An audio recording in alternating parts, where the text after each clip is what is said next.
año 2011 era un Plan Colombia que había fortalecido las fuerzas militares, que había permitido reducir sustancialmente el área sembrada de coca y amapola en el territorio y que le había dado mucha legitimidad a la fuerza pública para perseguir esas organizaciones terroristas.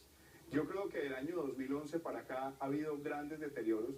El deterioro más grande es el aumento del área sembrada de coca y creo que por otro lado el hecho de tener un proceso de paz que está legitimando muchas de las actividades ilícitas del principal cártel de la droga de Colombia, que son las FARC, le ha hecho mucho daño a la credibilidad del plan.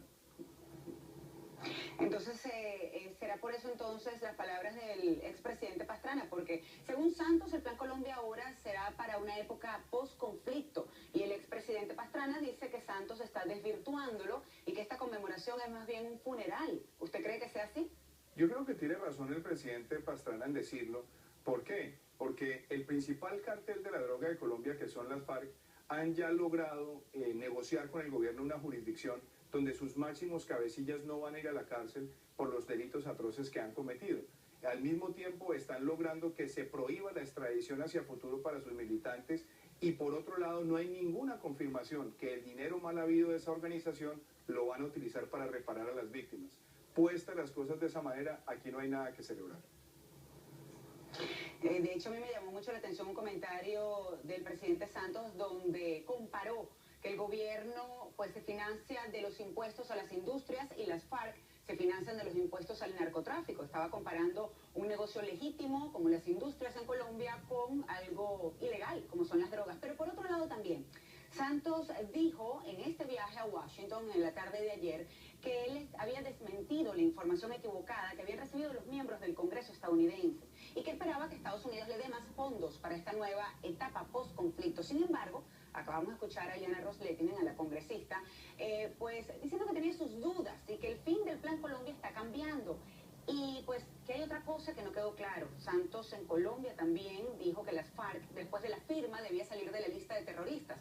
Y según la congresista, él dijo ayer que no está pidiendo sacar a las FARC de esta lista. Entonces, ¿qué cree usted con estas contradicciones?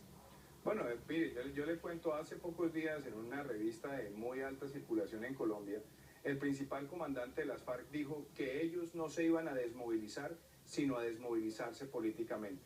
¿Eso qué quiere decir? Que ellos van a continuar su guerra desde la política.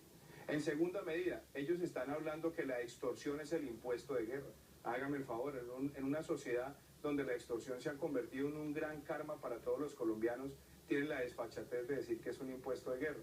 Y por otro lado, lo que le duele a uno es que el acuerdo de justicia como está contemplado con las FARC prácticamente va a permitir que sus cabecillas no solamente no paguen cárcel por los crímenes graves que cometieron, sino que adicionalmente puedan participar automáticamente en la vida política.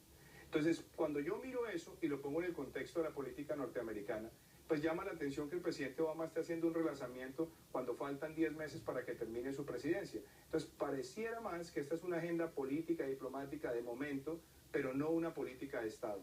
Yo creo que mirando hacia el futuro, la verdadera ayuda de los Estados Unidos se tiene que concentrar en que después de cualquier tipo de negociación, con o sin negociación, Colombia siga siendo victorioso, no solamente en la reducción del área sembrada de coca y amapola, sino que al mismo tiempo se desvertebren esas estructuras criminales que están en connivencia inclusive con regímenes dictatoriales como es el caso de Venezuela.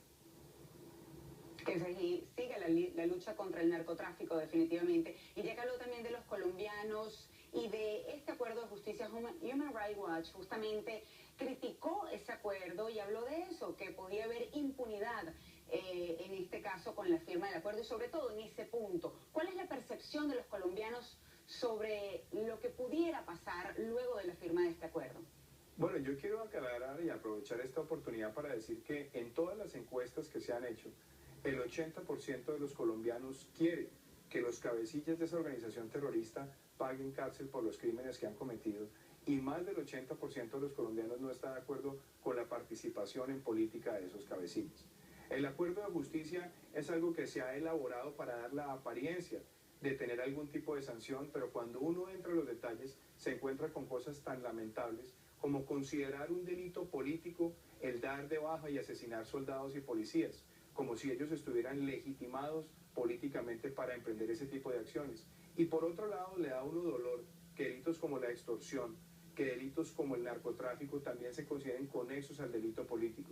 Yo creo que los colombianos queremos todos la paz, pero queremos una paz cimentada en los principios de la legalidad.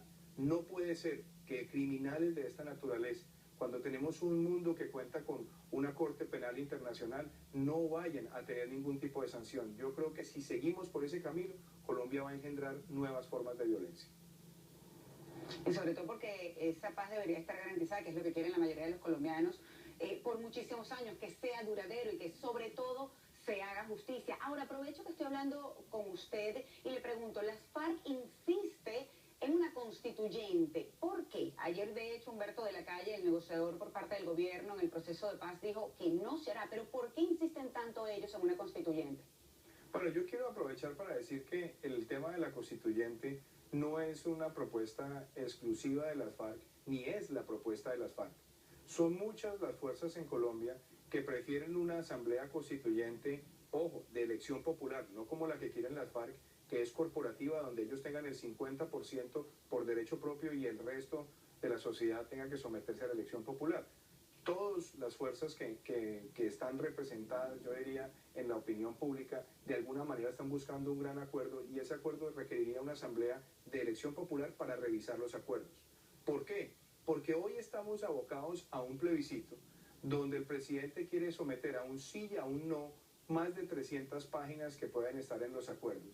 Y al mismo tiempo quiere reducir el Congreso a un grupo minoritario y quedar revestido de facultades extraordinarias que revive las leyes habilitantes de Venezuela.